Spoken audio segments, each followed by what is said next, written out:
Hello बच्चों, welcome back. तो आज हम लोग बात करने वाले हैं quasi Euler equation, linear equation की। देखिए यहाँ पर लीनियर इक्वेशन की जो परिभाषा होती है उसमें हम ये देखते हैं कि हमारे पास जो डेरिवेटिव है, जैसे ये डेरिवेटिव है जिसमें y डिपेंडेंट वेरिएबल है, x इंडिपेंडेंट वेरिएबल है, तो इससे जो मल्टीप्लिकेशन है उसमें इस इंडिपेंडेंट वेरिएबल का प्रोडक्ट हो सकता है। तो x चूँकि इंडिपेंडेंट है इसीलिए वो D by Y by D X या उसके किसी भी और डेरिवेटिव के साथ उसका प्रोडक्ट हो सकता है। तो this is the linearity, equation linear है यहाँ पर। अच्छा इस तरह की इक्वेशन को हम कॉसी आयलर इक्वेशन कहते हैं क्योंकि मूल रूप से इसको आयलर ने सॉल्व करने के लिए शुरुआत की थी, बाद में फिर कॉसी ने इसको भी मॉडिफाइड किया था, इस पूरे मेथड को एक तरह से आप कह सकते हैं। इस इक्वेशन में आप देख रहे हो जैसे ए एन है, ए एन माइनस वन है, ए जीरो है, ये सब कांस्टेंट है। एक्स जो है वो इंडिपेंडेंट वेरिएबल है, वाई डिपेंडेंट वेरिएबल है। राइट हैंड साइड में हमारे पास कोई फंक्शन है, एक्स का फंक्शन है, और ये हमारी पूरी इक्वेशन है। पिछली बार जो हम लोग बात कर रहे थे तो वहाँ हमने इस एक्स को नहीं माना था प्रोडक्ट में। हमने ये कहा था कि यहाँ से कोई कांस्टेंट कोफिशिएंट है, सिर्फ वही है, वहाँ पर कोई ऐसा नहीं है कि जो इंडिपेंडेंटली वेरी कर सकता है। अब की बार यहाँ पर एक इंडिपेंडेंटली वेरिएबल किस्म का फंक्शन है। तो इसका मेथड क्या है? वैसे तो इसका एक सीधा सा फॉर्मूला होता है, उस फॉर्मूले के साथ भी हम अपने टॉपिक को शुरू कर सकते हैं, लेकिन you should know the basic functioning behind these formulas. तो तरीका ये था कि चलो ऐसा करते हैं, x को हम e की पावर z मान लेते हैं। आयलर को भी एक्सपोनेंशियल के बारे में अच्छे से जानकारी थी, कॉशी को भी अच्छे से जानकारी थी, तो उन्होंने कहा कि let us convert our problem to something which is comfortable. अब देखो यहाँ से आपको एक इंसाइट बिल्ड करनी है। चाहे आप कॉम्प्लेक्स एनालिसिस पढ़ोगे, चाहे आप ट्रांसफॉर्म पढ़ोगे, चाहे फूरियर ट्रांसफॉर्म पढ़ोगे, चाहे लैप्लास ट्रांसफॉर्म पढ़ोगे, एक बेसिक आइडिया क्या होगा, हमें दी गई जो समस्या है उस समस्या को हम किसी ऐसे फॉर्म में कन्वर्ट कर दें जिसके साथ काम करना आसान हो। तो हम पहले अपनी इक्वेशन को अगर ज़रूरत होगी तो हम उसको कन्वर्ट करेंगे किसी ऐसे फॉर्म में जो कन्वीनियंट हो, फिर उसमें सॉल्व करेंगे, फिर जो आंसर आएगा उसको बैक इन्वर्स प्रोसेस के थ्रू फिर से अपने पुरानी फॉर्म में ले आएंगे। तो ये एक तरीका है जिसकी शुरुआत यहाँ से हो चुकी है। आगे लैप्लास और कॉम्प्लेक्स में इस चीज़ को हम और देखेंगे। तो x is equal to e की पावर z मान लिया गया। तो यहाँ से अगर आप कहोगे तो z एक वेरिएबल के रूप में आप देखोगे जो कि log ऑफ x के बराबर होगा। ठीक है, कोई दिक्कत नहीं है। आपने दोनों तरफ log ले लिया तो log x हो गया, e की पावर z log हो गया तो z हो गया। अब अगर देखो यहाँ से अगर इस जगह पर आप d बाई डी जेड कर दोगे, इस z को आप d बाई डी जेड करोगे तो इस d बाई डी जेड को हम कैपिटल D ऑपरेटर मानेंगे। इससे पिछली बार हमने d बाई डी एक्स को माना था, x इंडिपेंडेंट था और जिसके ऊपर ऑपरेट हो रहा है वो यहाँ पे कुछ भी हो सकता है। तो लेकिन अब की बार हम इस जो नए माने गए हमारा फैक्टर है, पैरामीटर है, उसके टर्म में हमने d by D Z of d लिख लिया, इतना कुछ मान लिया है। अब चूंकि हमारे पास जो सवाल होगा उसमें D Y by D X होगा, तो इसको हम कैसे कैलकुलेट करें? पहले तो इसको हम कैलकुलेट करेंगे कुछ डी बाई डी जेड के टर्म में, है ना। पहले अपनी जो जानकारी है, जो सवाल दिया गया है, उसको हम अपने द्वारा माने गए पैरामीटर के टर्म में डिफाइन करेंगे। तो तरीका क्या होता है, आप D Y by D X लिखना चाहते हो तो आप इसको ऐसे लिखो कि D Y by D Z है और D Z by D X है। तो एक तरह से आपने कह दो डी जेड से मल्टीप्लाई किया, डी जेड से डिवाइड कर दिया। लेकिन यहाँ तरीका क्या है, y फंक्शन ऑफ z हो गया, और चूंकि x जो है वो z के ऊपर डिपेंड कर रहा है और y जो है वो x पर डिपेंड कर रहा है, तो ऑटोमेटिकली y z पर डिपेंडेंसी उसकी यहाँ पर आ जाएगी। ठीक है, अब जरा देखिए यहाँ पर कि z बराबर अगर log x है तो अगर हम इसको डिफ्रेंशिएट करेंगे, अगर हम इस पूरे फंक्शन को डिफ्रेंशिएट करेंगे तो हमारे पास क्या होगा, तो d बाई डी जेड जो होगा, एक minute, D Z by D X जो होगा वो होगा D by D X of log x, ठीक है ना, और ये हो जाएगा वन बाई एक्स। तो असल में D Z by D X जो है वन बाई एक्स होगा, तो आपको D Z by D X को वन बाई एक्स कर देना। तो यहाँ से आपने पाया D Y by D X जो होता है वो होता है one by X D Y by D Z. एक चीज़ तो ये आपने पता कर ली। अब अगर इसको आप ऐसे लिखना चाहो तो आप इसको क्रॉस को यहाँ मल्टीप्लाई कर दो तो लिखोगे x time D Y by D X is D Y by D Z, यानी इसको आप लिखना चाहते हो x D Y by D X is equal to D time Y. यहाँ पर कैपिटल डी क्या है? कैपिटल डी जो है वो ये ऑपरेटर है, जो D by D Z operator है वो कैपिटल डी है, तो D by D Z Y पे ऑपरेट हो रहा है।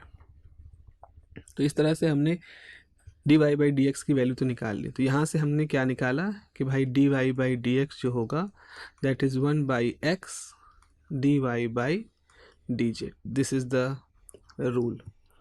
ओके, उसके बाद अब चूँकि हमें डी टू वाई बाई हमें क्या निकालना है? D two Y by D x square. तो आप क्या करो, डी बाई डी एक्स करो, जो पहले से आपके पास मालूम है D Y by D x.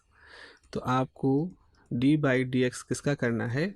D Y by D x क्या हो गया? हमने ऑलरेडी निकाल रखा है 1/x D Y by D Z, ये हमारे पास ऑलरेडी है। तो अब यहाँ पर ये फर्स्ट फंक्शन है, ये सेकंड फंक्शन है, इस तरह से लोगे तो जब आप D by D X of 1/x करोगे तो आपके पास होगा D Y by D Z, और प्लस 1/x को वैसे रखो, डी बाई डी एक्स करोगे आप किसका? D Y by D Z का। तो यहाँ से क्या होगा देखिए, यहाँ पर आपको ये मालूम होना चाहिए कि आप x की power -1 D by D x करोगे तो ये वैल्यू आएगी -x की पावर -2 यानी -1/x²। तो यहाँ पे आपके पास हो जाएगा -1/x², और यहाँ हो गया d Y by D z, यहाँ पर है 1/x, यहाँ क्या करोगे? D Y by D z लिखोगे, d Y by D Z से मल्टीप्लाई डी एक्स। तो ये हो गया प्यारों 1/x² D Y by D z plus 1/x, ये हो जाएगा d two y upon d Z square और D z upon d x. ठीक है ना? देखिए यहाँ पर हम कुछ वैल्यू रख सकते हैं। D Z by D x कितना था? हम लोगों ने D Z by D X को 1/x निकाला था, तो हम यहाँ पर लिख देंगे -1/x² D Y by D Z रहेगा। यहाँ पर 1/x है और D Z by D X भी 1/x है, तो वो 1/x² हो गया, D two Y by D Z square हो गया यहाँ पर। ठीक है तो अब हम यहाँ पर फाइनली हमारे पास क्या आया? फाइनली लेफ्ट साइड में तो हम वही करके चल रहे हैं ना, D Y by D x square. तो हमारे पास आ गया, अगर हम 1/x² कॉमन ले लें तो आपके पास होगा D two Y by D Z square minus D Y by D Z. ये आ गया, कुछ नहीं किया, आगे पीछे कर लिया है या फिर हम इसको क्रॉस मल्टीप्लाई कर दें तो x² D Y by D two Y by D x square is ये हो जाएगा डी स्क्वायर, इसको तुम डी स्क्वायर लिख सकते हैं, माइनस डी ऑफ वाई। कैसे? अगर हम डी बाई डी जेड को मान रहे हैं ऑपरेटर डी, तो D two by D Z square को हम ऑपरेटर मानेंगे डी स्क्वायर, या हम ऐसे लिख सकते हैं डी -1 वाई, तो X D two Y by D x square. ये हो गया। ये फार्मूले जैसे हैं तो इनको हम थोड़ा अलग से लिख लेते हैं। ये हमारा एक फार्मूला हो गया।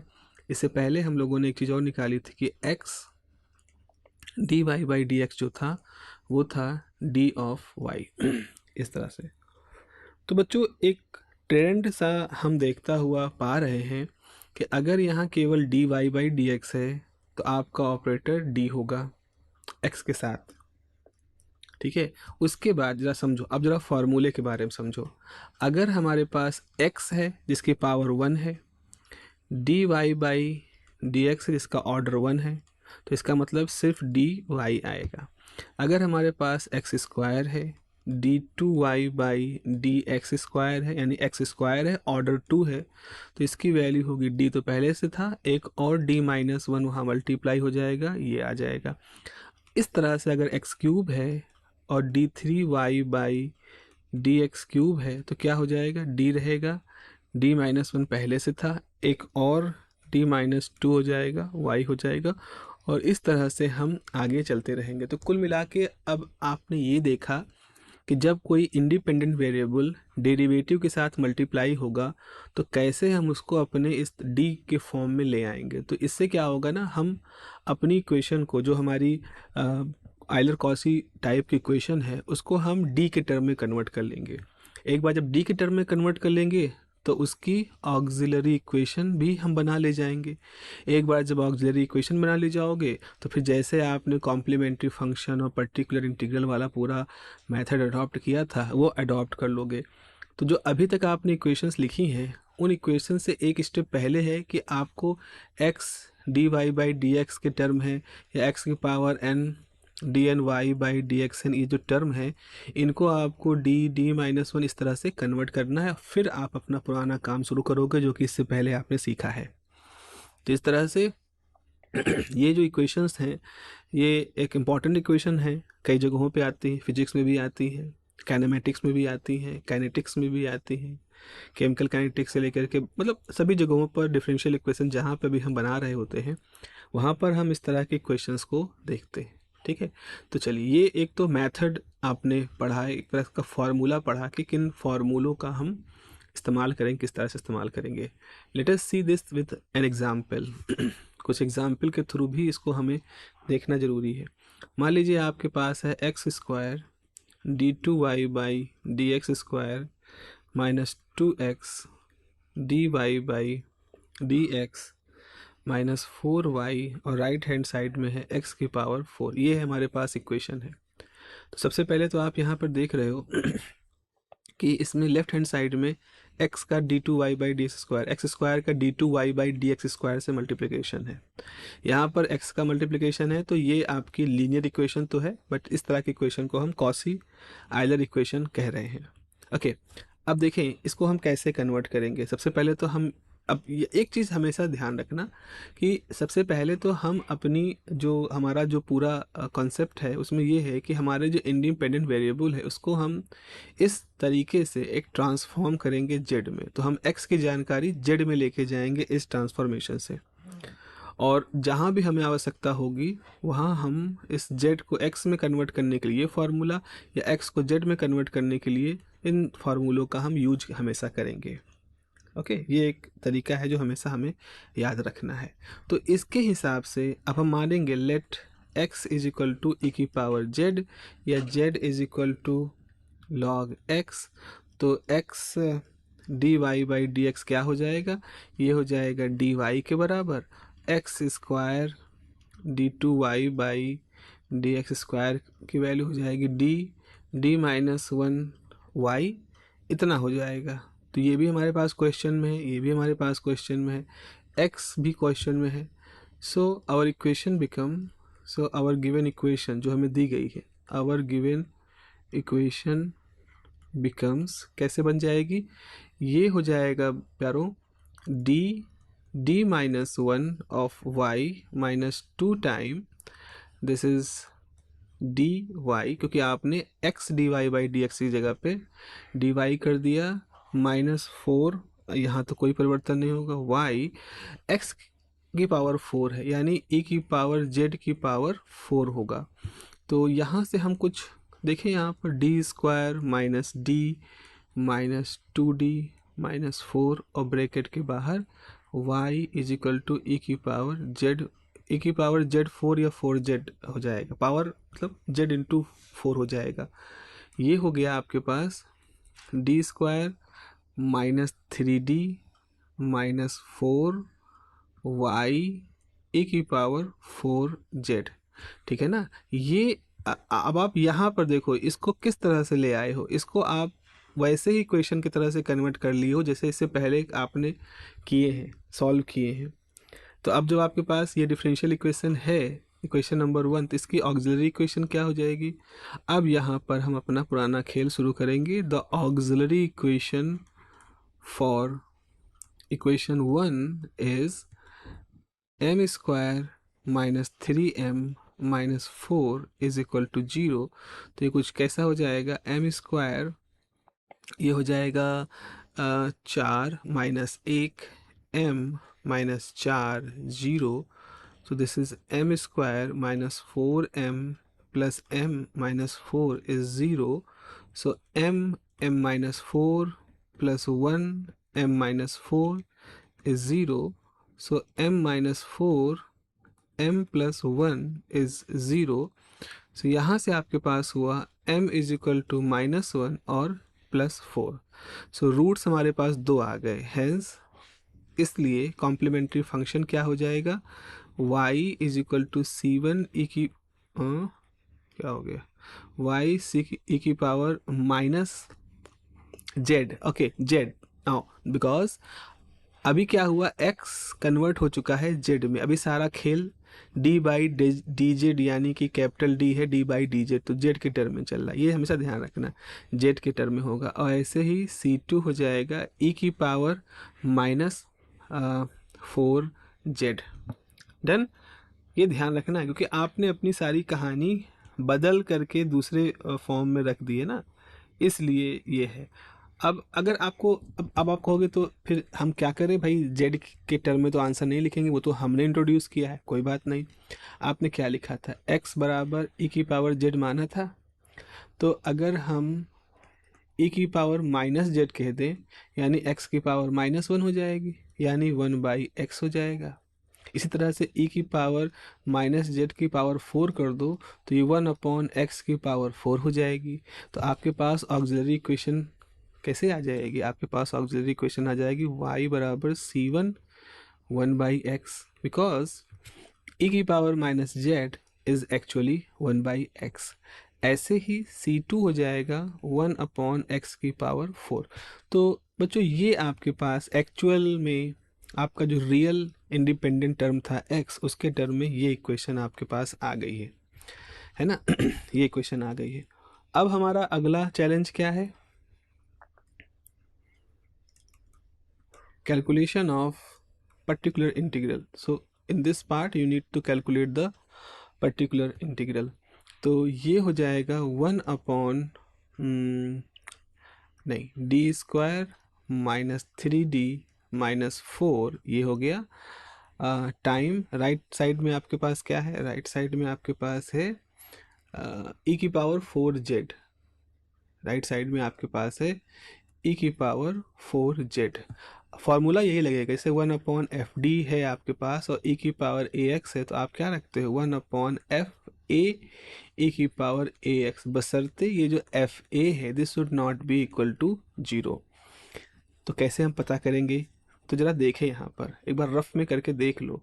4 है, 4 चौक 16 -4 तियाँ 12 -4, तो ये जाएगा 16 -16 0. बिल्कुल, अगर आप ये रखोगे तो ये 0 हो जाएगा. इसका मतलब है यहाँ पर रूल जो है वो खतरे में है, रूल जो है रूल ब्रेक हो रहा है. आप कहोगे रूल ब्रेक हो रहा है इस जगह पर, तो हम क्या करेंगे, जब रूल ब्रेक होता है तो हम क्या करेंगे, यहाँ पर z से मल्टीप्लाई करेंगे और इसको डिफ्रेंशिएट कर देंगे, तो 2d -3 होगा. अब देखो आप कहोगे सर आपने तो बताया था x से मल्टीप्लाई करेंगे, बिल्कुल तब मैंने बताया था x, क्योंकि उस समय x हमारा इंडिपेंडेंट वेरिएबल था. अभी x इंडिपेंडेंट वेरिएबल नहीं है, तो हमारे पास z है. तो अब क्या हो गया बच्चों, ये हो गया z 1/2d -3 e की पावर 4 टाइम z, वो तो वैसे ही रहेगा.